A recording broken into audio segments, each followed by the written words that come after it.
I'm with Stephen, and he's been looking into that detail, really, of those IMF comments on Greece's debt. What exactly has the IMF said, Stephen? Well, it's the strongest call yet we've had from the International Monetary Fund to give Greece some relief on its debts. It says that Athens needs far more debt relief that's currently being discussed at a European level. And it's also warned that it can't contribute to a new bailout for Greece unless something is done about the size of its debt mountain. Sreya Banerjee has the details. Debt relief, a controversial subject in the Greek bailout talks, rears its head again. This time, it's the International Monetary Fund that has raised the issue in a memo sent to Eurozone governments just hours after negotiations ended over the weekend.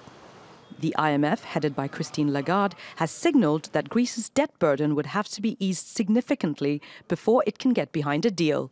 Greece's debt can now only be made sustainable through debt relief measures that go far beyond what Europe has been willing to consider so far, it said. The IMF says that relief must mean Greece not making any payments till 2053. Alternatively, there would have to be a reduction in the amount it owed to its creditors. The country's debt in 2014 stood at 177% of its GDP. According to the IMF, that could stand at 200% in 2 years' time. Greek Prime Minister Alexis Tsipras has found an unlikely ally in the IMF, who in principle refuses to provide money to a country with debt at unsustainable levels. Debt relief is something Tsipras has been seeking, but the Germans, along with other European hardliners, have been strongly opposed to it. The IMF's participation is critical to the deal. Eurozone governments are expecting the fund to disburse 16 billion euros as part of the 86 billion euros package. The IMF's warning will weigh on the minds of Germany and others as they present the deal in front of their parliaments. Now, meanwhile, the Greek Prime Minister says the banks may not reopen until a bailout deal with the Eurozone is finalised. That's a process that could take weeks.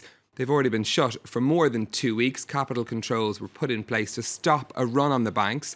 Earlier, we spoke to David Benamou from Axiom Alternative Investments. He says the continuing controls on the bank risk doing serious damage. The very simple reason for that is that the capital control are affecting the rest of the economy. A lot of companies cannot operate properly, and the more fragile one will disappear. And this, in turn, will create additional damages to the Greek banking system. And what do you see happening to the Greek banking sector once the banks do reopen?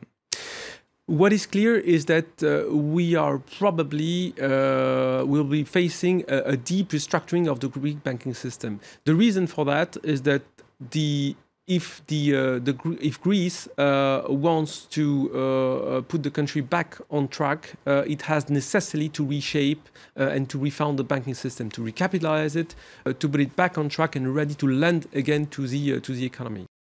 So what's happening on the markets after all this then, Stephen? We've just got the open in Europe. European shares opening generally down at the start of trading today, but no great movement on the European shares. You can see Paris, in fact, opening flat there. The biggest faller on the Paris market is the dairy company Danone. They're down at 1.6% at the open. Over in Asia, the big news was from China today. Figures on economic growth for the period from April to June held steady at 7%, better than economists had been expected and in line with government forecasts. But you can see the Chinese markets weren't too pleased about that, though. The Shanghai Composite down at 3.5%. This, of course, coming in the wake of those huge yo-yoing figures we saw on the Chinese markets in recent weeks. The Chinese government had to put controls in place to try and calm fears there. At least things in the economic growth front looking a bit more stable anyway.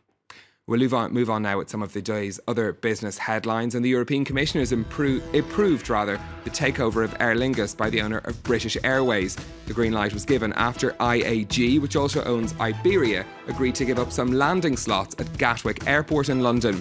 IAG announced its €1.3 billion takeover of Ireland's Aer Lingus in January. And the owner of Pizza Hut and KFC has seen its sales slump in China by more than 10% in the past year. That's contributed to a 3% fall in global revenue at Yum Brands in the second quarter. KFC in China was last year linked to a food safety scandal when it emerged that one of its suppliers had been selling old meat. And finally, the legal dispute over the song Blurred Lines has taken another twist. Yeah, so a jury in March, you might remember, ruled that Pharrell Williams and Robin Thicke had illegally used part of Marvin Gaye's song You've Got to Give It Up in Blurred Lines. Well, they were awarded, Marvin Gaye's family, I should say, were awarded $7.4 million on the back of that. But a judge on Tuesday reduced that award by more than $2 million but they've ruled that the family are entitled to 50% of future royalties from the song. The judge also refused an injunction request from the family to stop the song being played. So at least if you're a fan of Blurred Lines, you still see it being performed. I said earlier, phew. We're just relieved, aren't we? So relieved.